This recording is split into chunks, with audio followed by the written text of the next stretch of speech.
This is Brooke Warner, and thank you for attending Inside the Model. And this is really just an opportunity for me and for She Writes Press to talk to people who are interested in publishing in general, what's going on in hybrid publishing, to open up the hood, take a look inside what is going on and how are we different. And I welcome questions, so please put your questions into the questions window, and I will take a look at those as we are moving along here. I'm Brooke Warner, and I am the co-founder and publisher of She Writes Press, and I also coach writers, help them get published, whatever their publishing goals might be. And so I do have a bit of a hand in traditional publishing in that way, a bit of a hand in self-publishing in that way, and then She Writes Press is what we call a hybrid model. And what's important to understand about She Writes Press and where we sit, and also where I personally sit in the industry, is that we're really interested in authors choosing the right path for them. So this is not a sales presentation at all.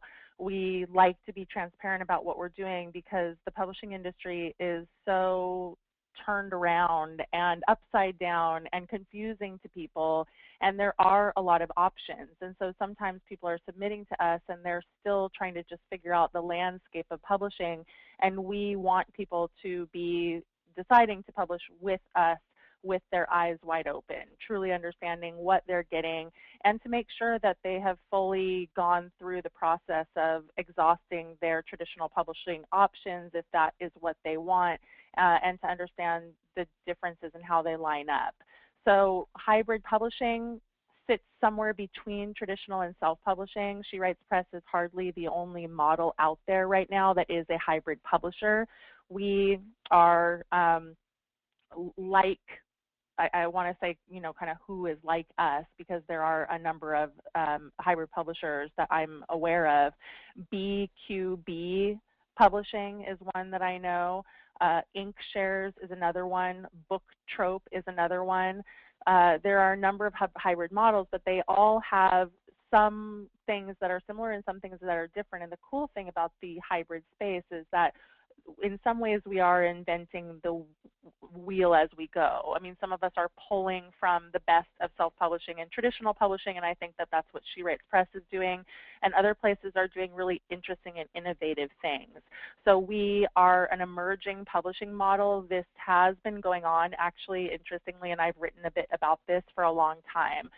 There have been a lot of hybrid kinds of arrangements being negotiated behind the scenes at traditional houses for years, and that nobody has talked about it. And when I worked at North Atlantic Books, so I started my career in publishing in 2000, and at North Atlantic Books, they were cutting what they called co-publishing deals, where the authors were paying for something. It might be production, it might be printing, and in exchange for that, they were getting higher royalties. So this is hardly unprecedented, and obviously because I came up in publishing and saw that kind of model working, and saw what was happening in self-publishing, this was something that just felt like a natural evolution for me to co-found She Writes Press.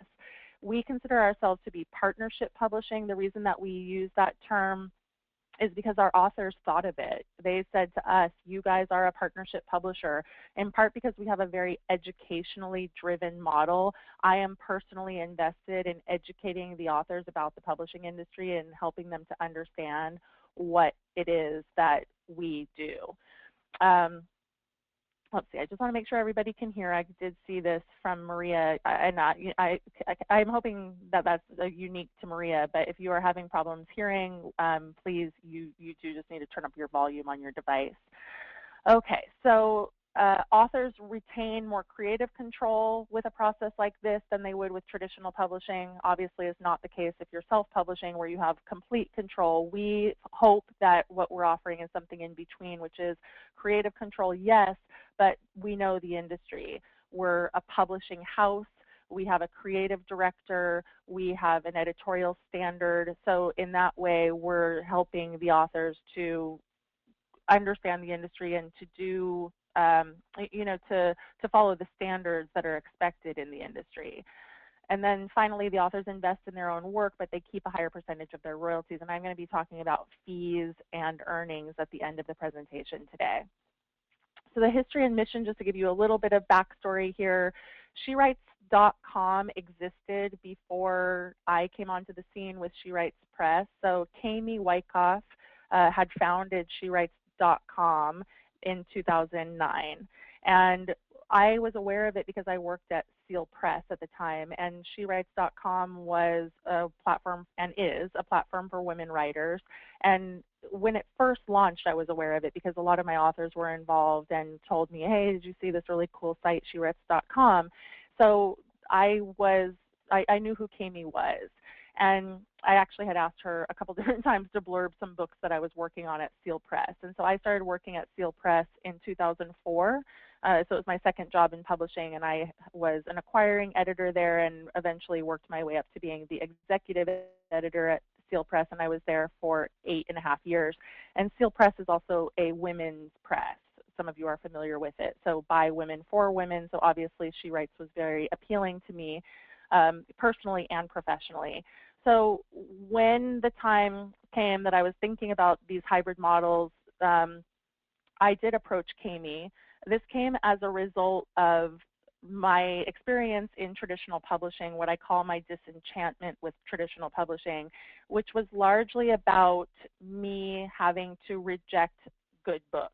And it was difficult because the focus in traditional publishing during my time in the industry shifted quite dramatically from an era where you were publishing books that mattered, that fit the list, that weren't all about what does the author already bring to the table. The publishing houses were more invested in building authors when I first started, having relationships that would last, not putting the full emphasis on the author themselves to bring the audience or the readership. And there was no such thing as an author platform in the beginning of my time in publishing. Well, by the time I left publishing, that was all that mattered. So it was almost a complete 180 in my experience. And I came up in small publishing, and so I had this very author centric kind of orientation to what I did. And suddenly, you know, especially moving from North Atlantic Books to Seal Press, which was smaller when I started and then got gobbled up by Perseus Books Group, and we soon became more corporate, and it had a different flavor to it. And so this was my disenchantment. I just was not totally happy with what I was seeing, and I had to reject some books that I really loved, and we were always being pushed by the marketing department around what is their marketing plan. I mean, it was hammered into me to the degree that now I help authors understand how important the marketing and publicity plan is in their proposals to traditional publishers. But there are so many authors out there with really beautiful, fantastic books that they're just not going to get a traditional deal. And those were the authors that I wanted to sign at She Writes Press, because I believed that there should be a space where you could publish just on your merit and not on your author platform. And we are happy to be a springboard if people want to use us to start their publishing career and then, you know, jump out into traditional because they've been successful with us, then great. But, you know, what is an author today supposed to do if they can't get a traditional deal? Self-publish. But then the problem with self-publishing is that you don't know what you don't know. You don't want to invent the wheel every time. And so that, I think, is another reason that these emerging hybrid publishing models are becoming so important and popular. So we were born in 2012. And then in 2014, almost 2.5 years, I guess, after we started, we just grew fast and furious. There was an absolute need for what we were doing. And Spark Point Studio bought both companies, She Writes Press and She Writes, and Crystal Patriarch, who is the CEO of Spark Point Studio, is now the CEO of 5 different entities, and you can see those entities down here at the bottom of the page: BookSparks, Spark Press, Spark Point Studio, She Writes Press, and She Writes. And so technically today, I am the publisher of 2 imprints, Spark Press and She Writes Press. And Spark Press now has morphed into following the She Writes Press model, but it is a sister imprint. And although today's conversation and focus is on She Writes Press, I encourage those of you who are interested to look at Spark Press, which is doing genre fiction, upmarket women's fiction, lots of really interesting stuff. So it's exciting for me to be able to be leading 2 imprints. How are we different? And this image, if you can't see it well, is a whole bunch of people making a tree. And the reason that I think we're different is because we look at publishing as an opportunity, more community-based.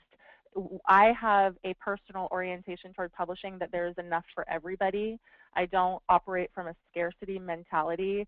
And I think that unfortunately, in traditional publishing, that's somewhat necessary because you are pitted against your fellow authors on your list in a sense because there's only so much of the pie for any given author. And when you traditionally publish, the publishing house doesn't tell you, oh, look, we're only allocating this very small piece for you because we're putting all of our eggs in the basket of this bestseller over here. But that is exactly what happens. And at She Writes Press, we don't do that. We allow the authors to determine how they're going to position themselves based on their own publicity plan. We talk about expectations and how to reach those expectations, and therefore I think we have a much more organic process. And yes, there are authors who are outperforming other authors, but it's not because She Writes Press is sitting behind the scenes and saying, we choose you and you're better than this person. It's just not that way. So it is, in that sense, perhaps a bit more demographic in the orientation, and we have the luxury to be able to do that because of our model and because the authors invest, but it is different. And we're different because we have a team. Obviously, other places have teams as well, but there are just a lot of publishing entities out there that are more of a mill, and we're not that. We're very accessible. Kate and Lauren are my 2 editorial managers. We have other people on staff, but this is the editorial team who I'm presenting to you guys today. And so you can see a picture of me and what I look like. But we are very hands-on, and in this way, this press was completely built to mirror what Seal Press was when I first started. And the experience, the editorial experience that I give our authors at She Writes Press is very similar to the editorial experience you would have at a small press like Seal Press. And you have access to us, and Kate and Lauren each take on the projects that they take on, and I oversee the team. And then, we have other people, but this is the core editorial team right here. We vet.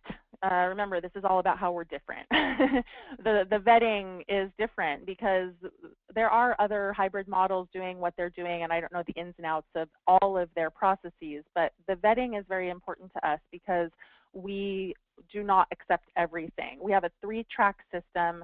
People submit, and you can submit even if you don't intend to publish with us to see where you might land in our system. 1 means we think you're ready to go, 2 means that you need a copy edit, and 3 means that we think you need more work. And the more work could be coaching, it could be developmental editing, and we don't technically say you're not accepted, but the track 3 does mean that you have some work to do, and that if you want to dig in and do it, then there's a strong possibility that you would publish with us down the road. So that is how it works, and approximately 7 to 8% qualify for track 1. It's interesting to me that we get so many authors coming to us who have been agented or who still are agented. They have been copy edited multiple times. The level of author who is coming to us at this point in time is quite sophisticated. So I think that this might be a lower percentage, the 7 to 8, if we weren't seeing so many really excellent manuscripts that usually the authors have really tried to get out there and to publish traditionally and have been met with, we really love your book, but you don't have the author platform. The other one we hear quite a bit is, well, we just published something really similar to your book recently and we can't do it again. Your book is too literary. I mean, the number of things that people hear that are basically like, we love it, but no, is disheartening for authors, and I certainly understand that, and I've heard all of those stories. We have traditional distribution. I think this is another huge thing that sets us apart. Ingram Publisher Services. When I first started She Writes Press, I did not think that traditional distributors would be interested in our model because it was where the authors invested in themselves. Because coming out of traditional publishing, I thought they would see that, they would stigmatize it. And what was interesting is that it was one of my industry friends said to me, well, why don't you try to get traditional distribution? And I was like, well, why wouldn't I? So when I approached Ingram, I sent them our catalog, I sent them some sample books, and they were over the moon. And they have been so excited about our program from the get-go, which has been really amazing. And so it's different from Ingram, you know, because Ingram is a huge company, and Ingram, when you self-publish through Ingram Spark or CreateSpace, you have access to Ingram, but that is very different from Ingram Publisher Services, which is a full distribution model that pre-sells your book into the marketplace, and that has very wide open distribution to both bookstores and to digital retailers. So we distribute simultaneously, we publish simultaneously, we do print and ebooks, and we get our books out into the marketplace through Ingram and their very specific publisher services program, and it's not through Ingram Spark or CreateSpace. We are mostly doing offset printing at this point, meaning our authors are getting print runs, although POD is a possibility. And I'm not going to get a whole lot into printing today because it's a whole other conversation, but we basically try to avoid POD out the gate, unfortunately, only because POD is still stigmatized by bookstores. So in this way, we are more in line with traditional publishing. And as I said, we rest somewhere in between, but in many ways, and particularly in the way that we get our books into the marketplace, we are actually indistinguishable from traditional publishing in this part of our model. The sales force that I mentioned, they pre-sell the book into the marketplace. You get feedback from the reps and buyers. Sometimes I pass this information along to the authors, but there's a lot going behind the scenes in terms of the reps commenting about book covers and descriptions and categories. And so you're getting that expertise that comes from having a team of people that really knows the industry. There are co-op opportunities, which as a self-published author, you can do co-op, certainly, but the ease of getting into bookstores is a completely different situation with traditional distribution, which is really, again, just something that sets us apart. And then our reputation is gaining strength. One of the reasons for this, I think, is our covers, which are gorgeous. I mean, I get to brag because I don't design them. I am completely stunned by the creative prowess of our creative director, Julie Metz, and she oversees our covers and designs many of them herself. And these are just a handful of the gorgeous covers that we have, and a few more here I just wanted to showcase. And I think, again, this is what sets us apart, because covers matter a lot in this industry. And you need to have something that is on par with traditional publishing, or you're just not going to get out there in the same way that you otherwise would. And so although our package is not inexpensive, a lot of the money goes to cover design, and I think it is well worth it. And we have gotten amazing feedback from buyers that our covers are excellent, and so it's something that I'm proud of, and that we spend a great deal of attention on covers and also titles and subtitles. You know, we really talk that through with the authors. No title that we're not happy with goes unexamined. So in this way, again, we're a partnership publisher. We're not just saying, hey, come self-publish with us. We're invested in the artwork and the titles and the subtitles and the full package of the book in every way. The other thing that sets us apart is community, and this is our shewrites.com. I know a lot of you are members, and that's fantastic, but we have 27,000 members at this point. We have a blog and a newsletter, a She Writes Press Facebook community. This is a secret group for the She Writes Press authors, and they're networking with one another a lot, which is really wonderful. We do a She Writes Press author tour every season where the authors are getting to know one another and they're touring with one another. The cool thing about this is that when you are a self-published author or an indie author and you're on your own, you can get a bookstore signing, you know, usually especially with your local bookstore, and they'll support you, and that's wonderful. But it's very difficult to do a tour because you're unknown, and you also would be a single author going to all these different cities, and your draw would likely be very small. But when you partner up with people, you are going to get a bigger draw because you have strength in numbers, and there's more opportunity for the bookstores to be excited about bringing 4 or 5 authors in for a group book tour.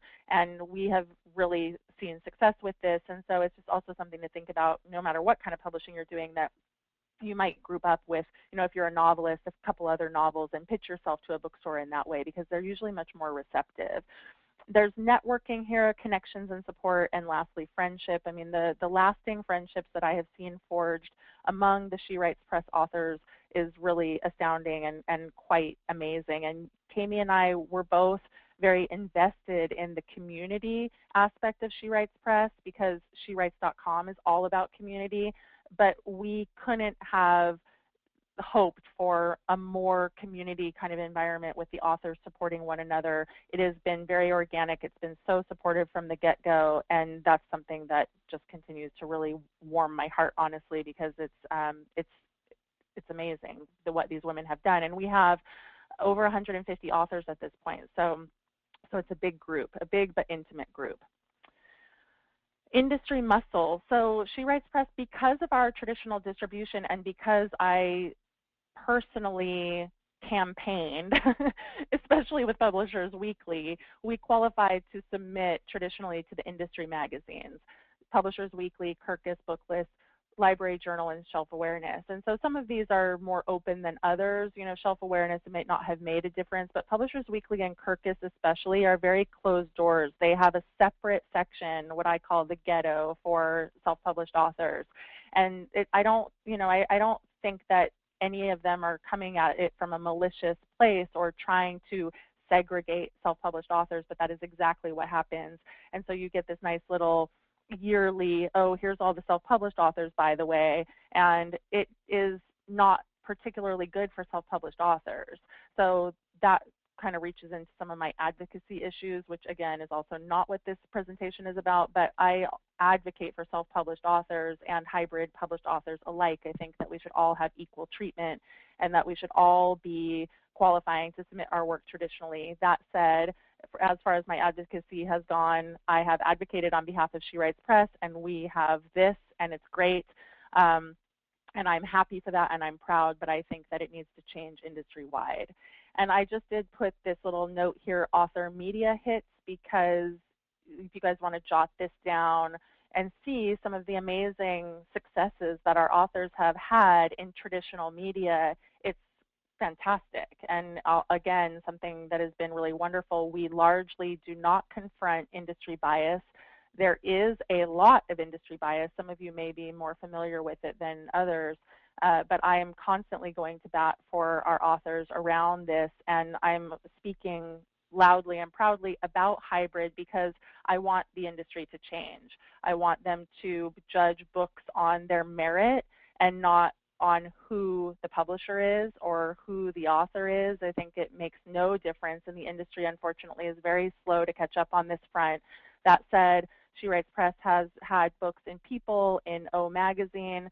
We just had an author hit the Wall Street Journal bestseller list, which is fantastic and really exciting. So we've seen some major coups in this area.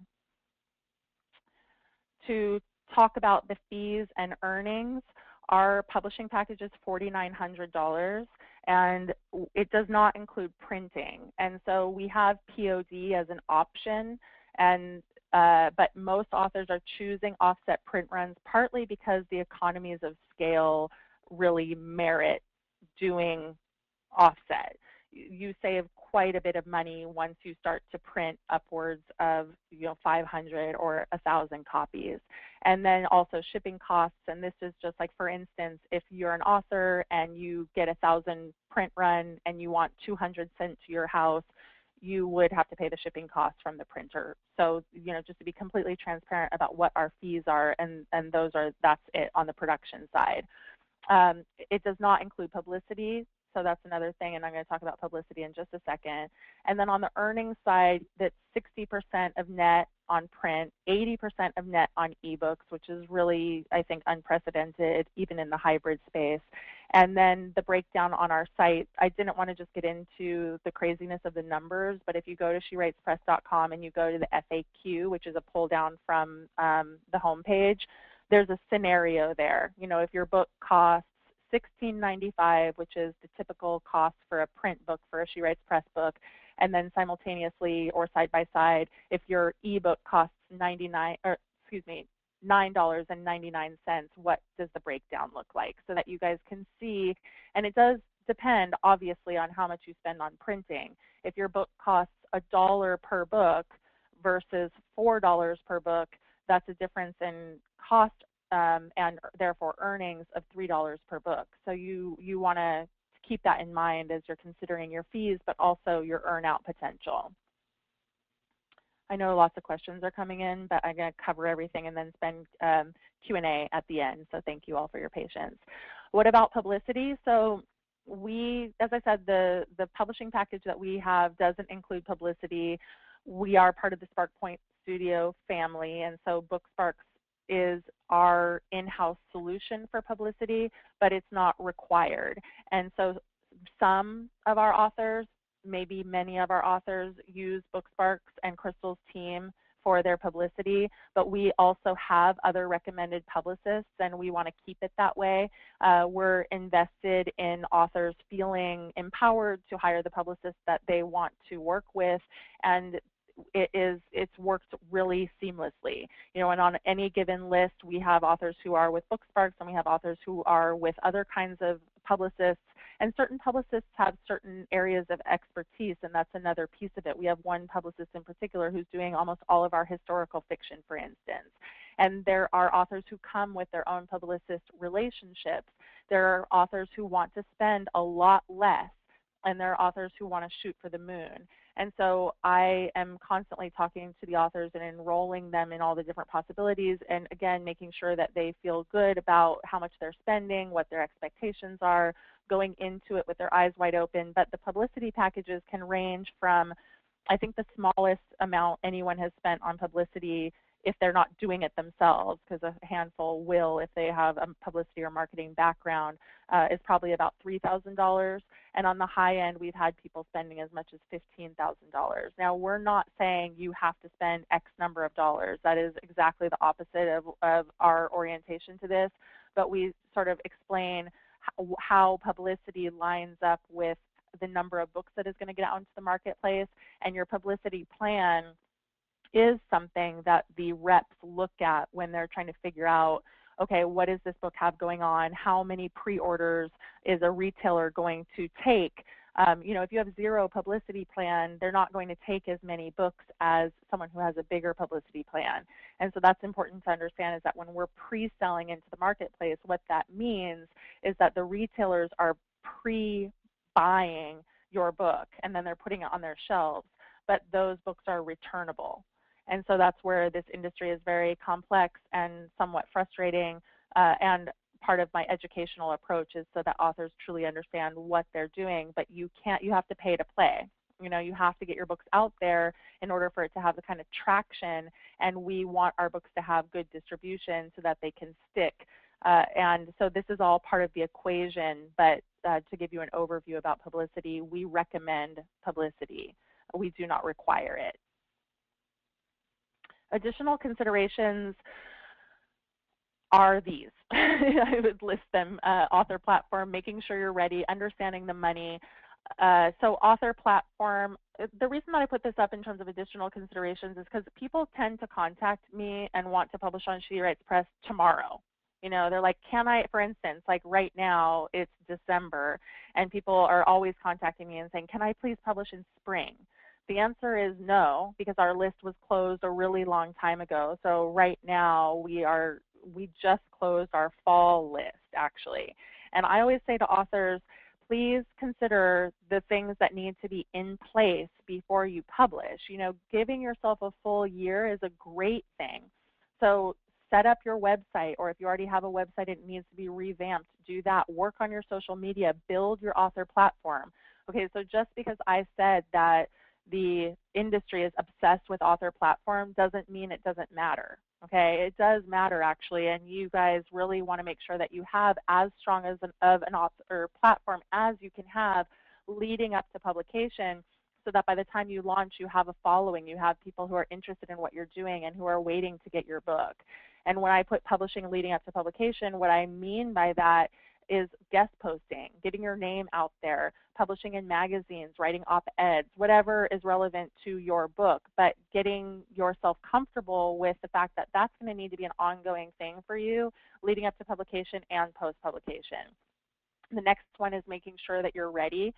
As I said, there's really no reason to rush. I know that people get anxious about it, but you want to be ready, and obviously there's an investment in our model, and so that's particularly important, and we are always happy for people to come back later. A lot of people get a certain track response from us, and then they want to go traditionally shop their books, and I always say go for it. You know, I do not want to publish anyone on She Writes Press who feels not ready. It's really, really important that you feel ready and that you're 100% in. And then we have an author earnout sheet, which is something that I would be happy to share with authors once they really you know, are interested in working with us. It's not something that I'm going to pass out just to anyone, but if you're really committed and you're doing your due diligence and you want an author earnout sheet, I will share that. You need to consider your budget. And then I also say be realistic about your sales potential. Some people come to us and they're like, oh, I'm going to be a bestseller. I'm going to sell, you know, 30,000 copies, and they're a debut author and they have no platform. And it's, you know, that's a really high number to aim for. And so I'm constantly trying to temper authors' expectations without deflating their excitement. And it's a challenging balance, but this really should be an investment in yourself. And a first book is usually an investment in your career. And lots of people are publishing with us in a legacy kind of way. You know, they just want to do it right. They want to publish a gorgeous book. They want their books to be in bookstores, and that is a great reason to publish with She Writes Press. But there are lots and lots of people who are really building their career, and that is just a different orientation. And so the sales expectations is a big deal. And we have some authors who have sold really, really well. We have authors who have sold, you know, in the high thousands, single thousands though, okay? So like 7,000, 8,000 copies. And really, to publish a book that is selling 20,000 or 30,000, that is considered a bestseller for traditional houses. So it's just to understand that, because a lot of authors just don't have a sense about what realistic sales potential actually is. And you can do very, very well when you're selling, you know, thousands of ebooks and even hundreds of print books. So you just want to look at all those numbers as you're wading your way into all of this. All right, so I wanted to leave plenty of time for Q&A, and thank you all again for attending. And I'm going to take about 25 minutes of Q&A, and we're going to end on the hour, as long as there are that many questions coming through. And I put up our Facebook pages here and our Twitter handles. We have the She Writes Press, and I put my own because I'm constantly blogging about publishing, and or, you know, I put stuff out on Twitter all the time, and I blog for Huffington Post on a lot of these different issues. So I, you know, encourage you guys to follow, and I will follow you back. You know, just especially if you follow me today, I'll follow you back. So I'm going to work through these questions. Thank you guys for your attendance and for your attention here. Linda is asking, how are we different from CreateSpace? So just to be really clear about what CreateSpace is, it's a self-publishing platform, and you can hire CreateSpace to design your book, but they do not help you, basically. I mean, they send you, like, here you go. It's not a very thoughtful, I would say, platform. It is very effective for printing. And so if you're self-publishing and you want to use CreateSpace to print your book, that's a total thumbs up. That's great. But I would never recommend hiring CreateSpace to do your interior or your cover. So again, they offer those services, but what they really are is a platform to print and then to distribute your book out onto Amazon and other platforms. And it is what we call a self-publishing platform, and we are not that. And so I hope that is clear. I've written a whole blog post about this actually. So, if you wanted to read more, you could just probably Google my name and She Writes Press versus CreateSpace and read that. And the second question from Linda is, do we have the ability to include color? The answer is yes, and that would mean that you would absolutely have to have an offset print run, and it is more expensive. It's certainly a cost consideration when you're thinking about color, because printing color is more expensive, right? It just is what it is. So we have special printers that we use for color books, but we have a handful of books. 100 Under 100 is a gorgeous, gorgeous 4-color book that our author Betsy Toish did, and you guys can check that out, and a number of other books that we've done in color. We did the Hedgebrook Cookbook, which is a 4-color cookbook and quite beautiful. So we have great success with 4-color, but it's a cost thing. Okay, so Bar had asked, what is POD? Sorry that I just said POD without saying print on demand. It is print on demand, and what most self-published authors are doing print on demand because they do not have space to warehouse their books. So if you don't have a warehouse, or if you don't want to store 1,000 books in your garage, then print on demand makes sense. But we have a warehouse, and that's another really fantastic asset that we have because of Ingram. And so when you print your 1,000 or 1,500 or whatever number of books you're going to do, those go to the Ingram warehouse. And we give our authors free warehousing for the first year. And then after that, they can opt to have whatever remaining inventory is left sent to them, but Ingram also continues to carry what is selling. That's an algorithm. Again, it's more intensive than I'm going to get into here, but the point is that print on demand is great. I mean, it's a fantastic technology, but it's more expensive per unit, and if you don't have anywhere to put those books, it's not an ideal situation. And a lot of self-published authors, if they get a print run, they don't have effective distribution. And I would say it's the major pain point of self-publishing is distribution, because the authors, even if you have a really gorgeous book, it's POD is stigmatized. The bookstores can tell that it's POD. They know if you're self-published, you're POD, and they just don't take them in. They don't take the books in the same way that they do when you have just the systems that are in place because of what we have with Ingram. And, they can tell you otherwise, but unfortunately that is the case. Cindy says, your covers rock, and thank you. Thank you very much. We're very happy with them. Karen is asking, how does our cover design process work, and what if I use my own designer? Is there a discount? So you can't use your own designer. We are open to you sending us your ideas. We have a cover memo process, but the entire integrity of She Writes Press really does hinge on our covers. And so there might be, a small chance that if you already have something designed, like for instance, you were going to self-publish and now you're pulling the plug and you want to come to She Writes Press, I will look at it and I will talk to you about whether we think it's possible. But there has been one time, only one, author whose cover I was like, that's really a beautiful cover, and yes, we'll use it. Most authors come to us and the covers that they have are just not right for us, or just not quite up to par. And I'm not suggesting that's the case with you, Karen, but it's just to say we would look at it and we would talk about the money. So in terms of the designer the author being part of the process, the author is very much part of the process, but you do not have a relationship with Julie. I am the go-between, and that is important because it could really probably cause Julie to quit if I weren't the go-between. So that is, that's how we work it, and that is also how it is in traditional publishing. Like I said, I come out of traditional publishing. I was in traditional publishing for over 15 years, and or not 15, 13, excuse me. And the author does not have a relationship with their cover designer. And there's a reason for that. You know, it is a little crazy making. People get, both sides get personally invested. So it's good to have a mediator, actually. Catherine's question is, what is the average return on investment for your authors? That's really hard for us to gauge, actually. So we're 3.5 years old at this point.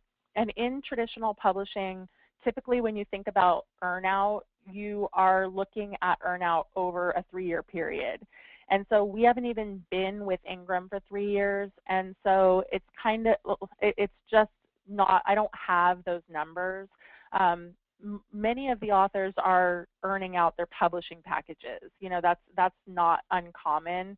But in terms of their full return on their investment, the other part is that their choices around what they're spending on all kinds of other things like publicity and travel and advertising. I mean, there's just so many things authors are doing. And so it's hard for me to really know what those earnout are on the larger numbers, but I can say that I've been very happy with the royalty statements that I've been seeing coming through, and the authors are doing well. You know, again, I realize that that's kind of vague, but it is vague, you know, and I'm not completely comfortable sharing the author earnout numbers, but you know, they're doing well. Lori is asking what percentage of our authors have made more than they have invested, so it's pretty much the same question. And again, I don't have a percentage, nor do I fully know all of the money. You know, I'm obviously not asking the authors to submit all of their expenses, you know, with relation to, oftentimes I know how much they're spending on their publicity packages, but there's expenses beyond that usually. Julie says, what's the cost to submit your manuscript and to see what track you'd be assigned? So that's $25. You know, I mean, that's we do charge for that, and it basically just goes to the person who is doing the assessment. And we give a 1-page assessment. All of the people who assess for us are agents. So that's pretty cool. And I have a lot of relationships with industry people, and I thought that agents and editors would be the best people to assess the work. So I fully trust these readers, and they know exactly what we're looking for. And so the $25 pays them, you know, for what they do for us, which is a very helpful service. And you get that back, and you can know what track you're on, and then you can do with that what you want. So you can definitely use that service. Okay, more on the average number of books that our authors sell. Again, I don't know if there's a good average, but usually in year 1, you know, and again, a reminder here that we've only been with Ingram for 2 years. In year 1, we're seeing a lot of authors selling through somewhere in the realm of 1,000 to 1,500 copies. So that is a pretty average number. We have authors that are far exceeding that, and then we have authors who are under that. So remember, in self-publishing, they say that the typical self-published author is selling, you know, like 100 or 200 copies, which is pretty dismal. And it does take a little bit of reframing of what actually constitutes a good sale. So if you sell through 1,000 print books, that's actually a good performance. And like I said, there are lots of authors who are doing far better than that. And then there's the ebook sales as well. So that's just print, what I'm talking about. And we usually see e-sales are less than print sales, but lots of our authors are doing campaigns, you know, like ebook campaigns, and then they're seeing really, really great sales numbers, selling their books at, you know, somewhere between 99 cents and $5.99. And, you know, again, so you can plug in those numbers. It's just, and it's all very hard to generalize because we do have about 150 authors, and the difference between the poorest performing and the best performing books are pretty astronomical. So Gita says, during pre-publishing, can we say something like soon to be published with She Writes Press? And yes, absolutely.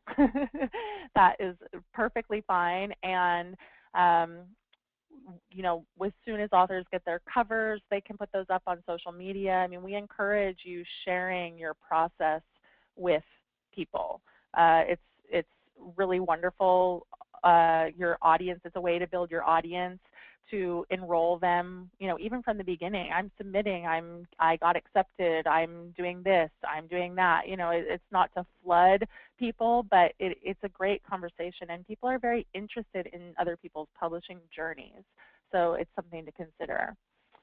Lori says, talk about submission and what do we ask for. So the submissions, there's a submissions tab on our website on shewritespress.com, and you just would pull down the submissions tab and you can look and see what we want. But unlike traditional publishing, we're not looking for a proposal. We do not care what your author platform is. Obviously we have the luxury to not care about it, but I personally believe that you can use a book to build a platform. And so the industry is the opposite, right? I mean, you can't get a book deal if you don't have a platform. And so I've spoken and written about the fact that I believe that this is a catch-22 in today's publishing climate, because there's an expectation that you're going to have this big audience, but how are you supposed to get that audience if you don't have a book? So again, this is where I think that She Writes Press has filled a need to be a springboard for some authors, and it's working. So in the submissions process, like I said, we don't care about your marketing, but we do care about your writing. And it's based on the merit, and we ask for about 20 to 25 pages, and we do place you on the track based on those pages. And then lots of authors want to know, well, what if the rest of the book falls apart after the first 25 pages? It doesn't usually happen. It could happen.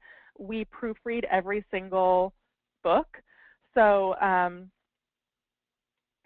so what the safety net that we have in place basically is that if the proofreader gets 5 or 10 hours in and flags the book as a problem, saying this is much heavier than a proofread actually, then I will talk to the author about that and we'll have a conversation. But I'm never springing any weird stuff on the authors. We're never, they're not surprised by the charges. I work really hard to be transparent and to have open dialogue about stuff. And it's happened a few times that basically someone who qualified for track 1 ended up going back and getting a copy edit. Anyways, to the point, you submit, you just submit, you pay the $25 online, and then you send in your submissions to submissions@shewritespress.com, and it's clear what we want. So I hope that is helpful. Maureen asks, is the cover design and creation included in this 4,900? Yes, absolutely. So all of the things that are included in the 4,900 are also listed on our website, but it's the cover, it's also the image up to $500. And we are spending $500 mostly on our images, and that is not across the board, but that's the cap. And beyond that, if an author really is like in love with an image that costs $1,000, and you guys, if you're not familiar with the world of stock imagery, you would be shocked at how much Getty charges to have cover design rights. I mean, it's common that traditional publishers are spending upwards of $2,000 just for the image. So that is, but yes, that's included. Diane, hi Diane. What's the ballpark of initial printing cost for new authors? So the printing cost obviously varies depending on how many books you were to print, and the offset really makes sense at 1,000 copies. And so it also depends on the length of your book. So if you have a shorter book, it's cheaper. If you have a longer book, it's more expensive. It's a good reason to keep your book short. And the cost, I mean, most authors for 1,000 copies are spending somewhere between $2,000 and $3,000. And so this is, again, there are lots of different options, and I talk with each of the authors about the different options and where they land. You have to cover your pre-orders, right? So we're pre-selling the book into the marketplace.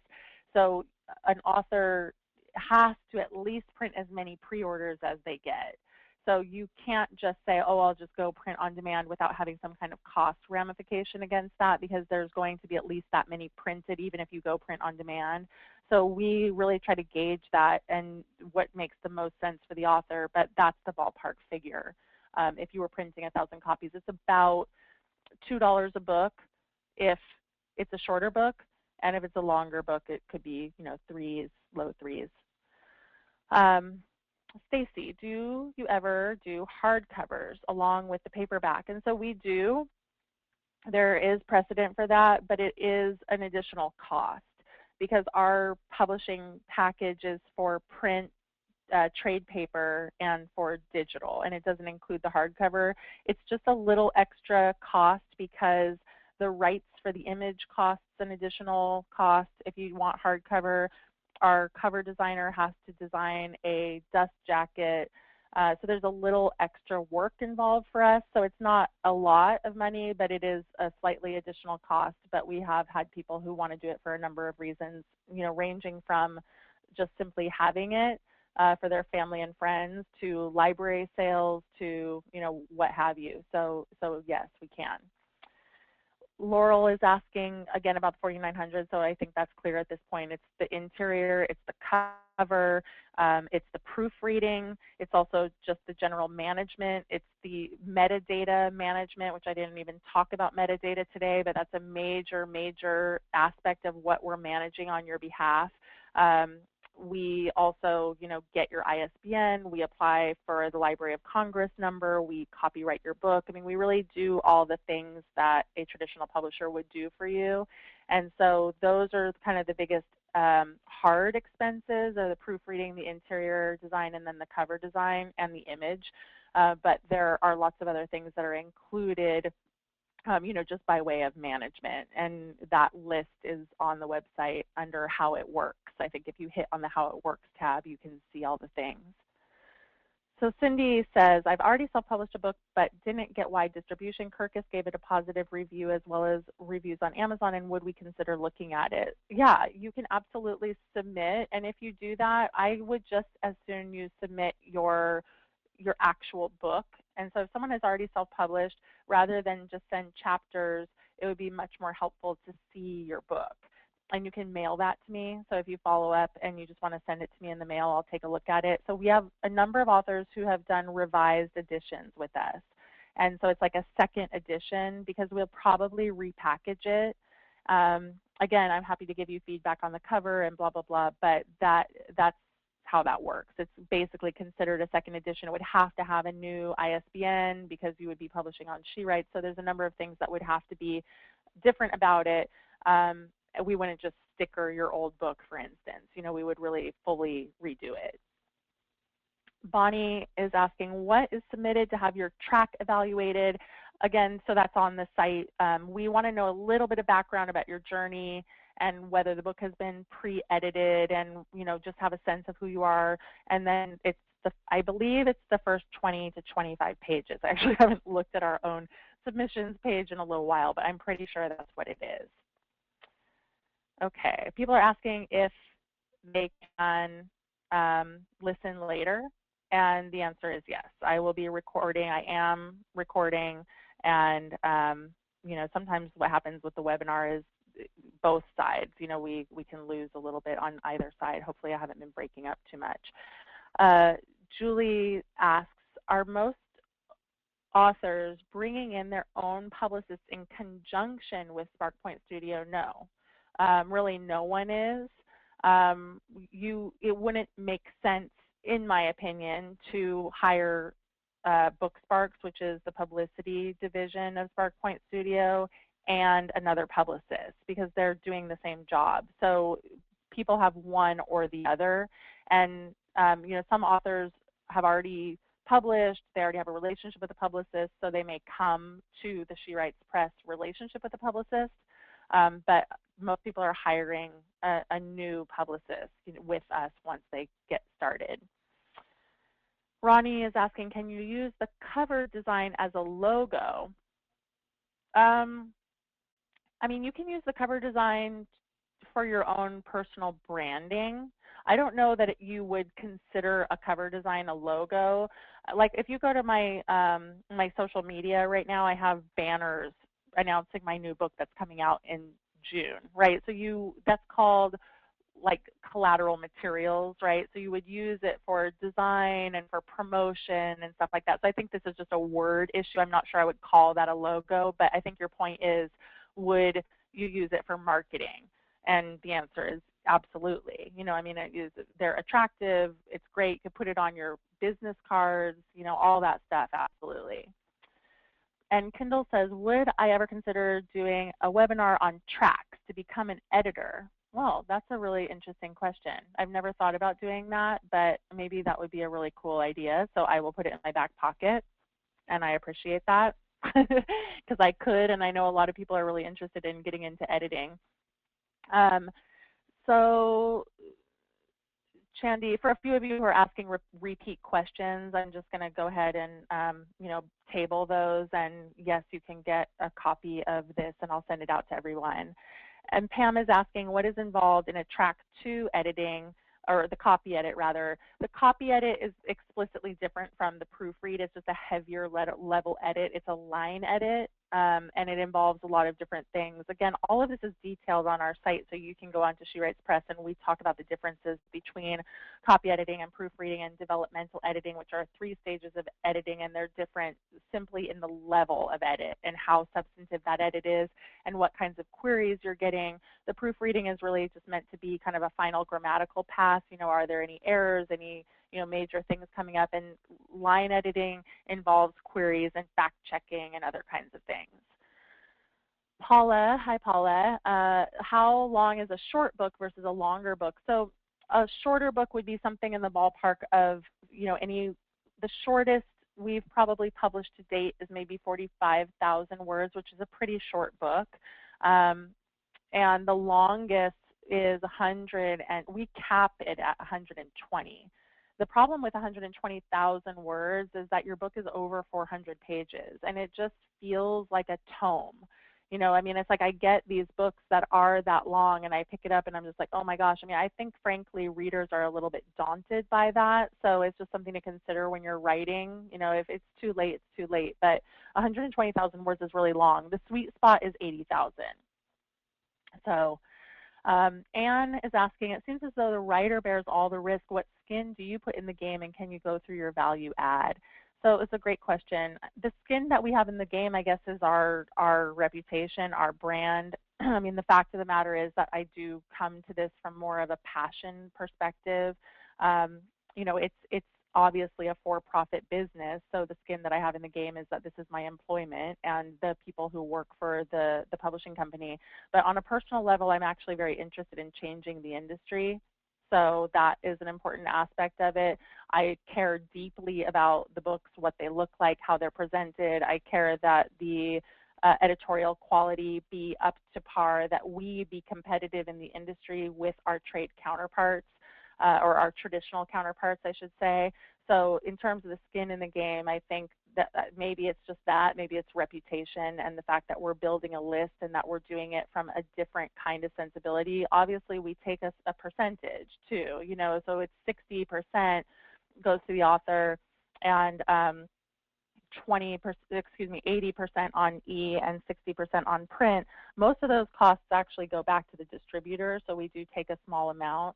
But we do a lot of things for our authors. I mean, we're very interested in promoting the books where we can. We're partnering with the authors and advising in a lot of different ways. But it is a very different kind of relationship than traditional publishing. But what I will tell you about traditional publishing is that they end up resenting the authors that don't do well. So where we maybe doesn't seem like we have skin in the game because we're not investing upfront with you, we don't resent you not doing well. And the reason that authors in traditional publishing become pariahs who can no longer publish anywhere is because of those kinds of relationships, and they get shut out by their publishers who are mad at them for not performing as they thought they would, even though the traditional publisher is essentially investing nothing. So my own sense of the industry is that there's a lot wrong, and this is a different kind of model. It's exciting to me in a lot of ways, but obviously you bring up a good point, and the value add, one of them is that you cannot get traditional distribution on your own.